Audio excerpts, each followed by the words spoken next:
Hello बच्चों, कैसे हैं आप लोग। आशा करती हूँ कि आप सभी अच्छे होंगे। आइए बच्चों, शुरू करते हैं आज का अध्याय देवभूमि उत्तराखंड। यह एक लेख है। उत्तराखंड को देवभूमि क्यों कहा गया। वर्ष 2013 में उत्तराखंड किस कारण समाचार पत्रों की सुर्खियों में छाया रहा। उत्तराखंड राज्य का गठन कब हुआ। उत्तराखंड के परंपरागत लोक नृत्य एवं लोकगीत कौन से हैं। बच्चों, एक बार इन पर विचार जरूर कीजिएगा। आज का पाठ परिचय है। प्रस्तुत लेख में देवभूमि उत्तराखंड का वर्णन किया गया है। यह भारत का लोकप्रिय पर्वतीय पर्यटन राज्य है। इस लेख के माध्यम से उत्तराखंड के प्राकृतिक सौंदर्य, संस्कृति, परंपरा, लोक मान्यताओं तथा भाषाओं के प्रति सम्मान तथा गर्व की भावना को जागृत किया गया है। तो आइए जानते हैं देवभूमि उत्तराखंड के बारे में।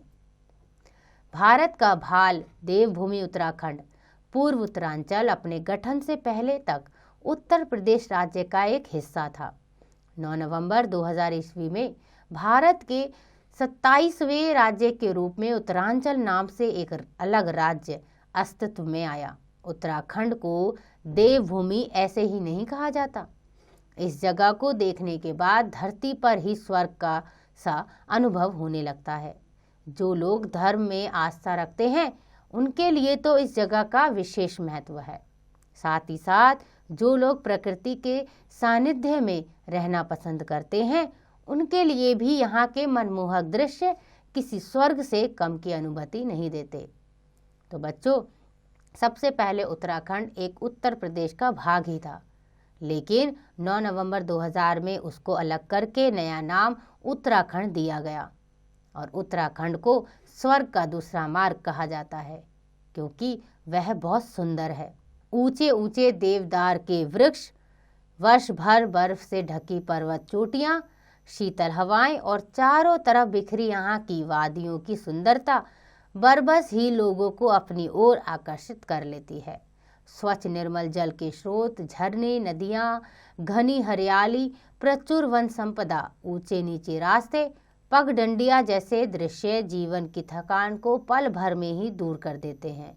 यहाँ की सुबह और शाम के दृश्य एक दूसरे से मानो प्रतिस्पर्धा करते प्रतीत होते हैं और इस प्रतिस्पर्धा के बीच मोहित हुए पर्यटक अनजानी सी सोच में पड़ जाते हैं कि आखिर कौन सा समय बेहतर और सुहावना है। तो बच्चों, उत्तराखंड की सुबह हो चाहे शाम हो, वो इतनी सुंदर होती है कि वहाँ आए लोग पता ही नहीं लगा पाते कि सुबह अच्छी है या शाम अच्छी है। मसूरी, धनौल्टी, चक्राता, नैनीताल, भीमताल, रानीखेत, अल्मोड़ा, कौसानी आदि यहाँ के प्रमुख एवं लोकप्रिय पर्वतीय स्थल हैं। प्रतिवर्ष लाखों की संख्या में सैलानी यहाँ घूमने आते हैं, यानी कि बहुत से लोग, पूरे वर्ष में लाखों लोग यहाँ घूमने आते हैं।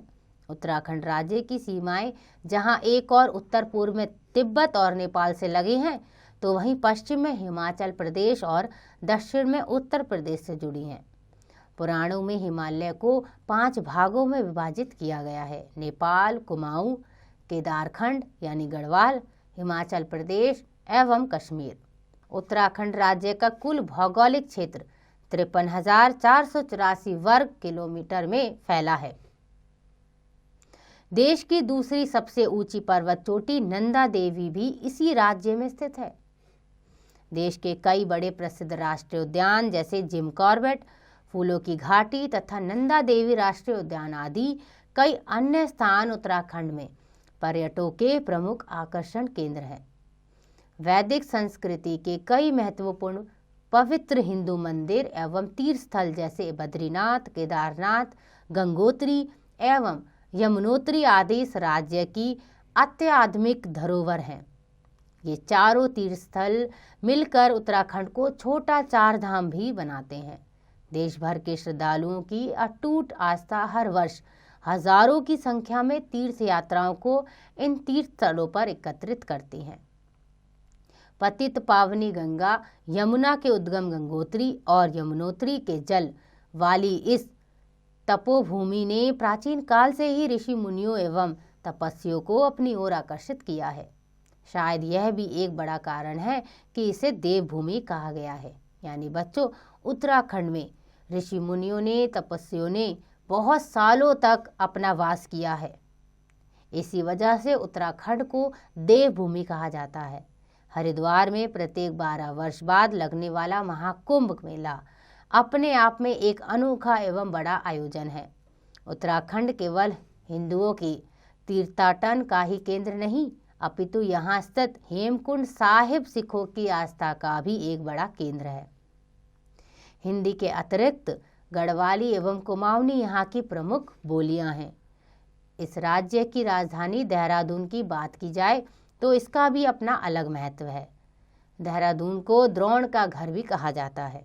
यहाँ का टपकेश्वर महादेव मंदिर गुरु द्रोणाचार्य और उनके पुत्र अश्वत्थामा की तपस्थली है। रोमांच, अध्यात्मक और सुंदरता से भरपूर यह शहर भारत के विकसित शहरों में से एक है। शैक्षिक संस्थानों की दृष्टि से देहरादून देश का एक प्रमुख शिक्षा केंद्र है। यानी कि उत्तराखंड के देहरादून में सबसे ज़्यादा केंद्र शिक्षा के हैं। वेशभूषा की दृष्टि से उत्तराखंड में काफ़ी विविधताएं पाई जाती हैं। स्थानीय महिलाएं घाघरा तथा साड़ी एवं पुरुष चूड़ीदार पजामा और कुर्ता पहनते हैं। वहीं देश के अन्य राज्य की तरह यहाँ भी पूरे वर्ष अनेक उत्सव और त्यौहार मनाए जाते हैं।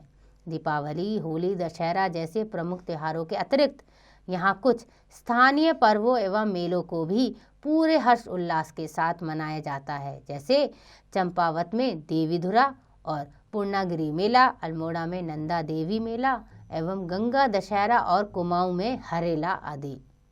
स्थानीय खान पान में आलू टमाटर का झोल, चेंसू, मंडुए की रोटी, सेसौण का साग, बथुए का पराठा, गोहत की दाल एवं बाल मिठाई खूब मशहूर है। स्थानीय घरों के निर्माण में भी यहाँ की लोक कलाओं की दर्शन होते हैं। सजावटी खिड़कियाँ और दरवाज़ों की चौखट पर देवी देवताओं या हाथी, मोर, शेर आदि के चित्रों से नक्काशी की जाती है। अल्मोड़ा व आसपास के कई स्थानों में काष्ठ कला के खूबसूरत नमूने भी देखने को मिलते हैं। यहाँ के लोक संगीतों की धुनें अन्य प्रदेशों से पूरी तरह भिन्न है। ढोल, दमुआ तथा बीन बाजा यहाँ के विशेष वाद्य यंत्र हैं। न्योली, जोड़, झोला, छपेली आदि लोकगीतों द्वारा यहाँ के लोग हर्ष उल्लास के साथ स्थानीय पर्वों एवं शुभ अवसरों पर विशेष आयोजन करते हैं। कुमाऊं और गढ़वाल में झुमेला, छोलिया तथा झोड़ा नृत्य बहुत लोकप्रिय है। इस प्रकार कुल मिलाकर सांस्कृतिक विविधता, आध्यात्मिकता एवं प्राकृतिक सौंदर्यता की प्रचुरता से सुसज्जित यह पर्वतीय राज्य देश का एक अनोखा दर्शनीय स्थल है। हर कदम पर बिखरी प्राकृतिक छटा एवं प्राचीन मंदिरों की आस्था ज्योति आपको यहाँ बार बार आने को विवश कर देगी। तो बच्चों, इतना सुंदर है उत्तराखंड का देश, यानी उत्तराखंड प्रदेश। तो अगर आपको कभी मौका मिले तो उत्तराखंड देखने ज़रूर जाएं और उसकी सुंदरता को अपने आसपास के लोगों को भी बताएं। आशा करती हूँ कि आपको यह अध्याय समझ आ गया होगा। इसका अभ्यास आप स्वयं कीजिएगा।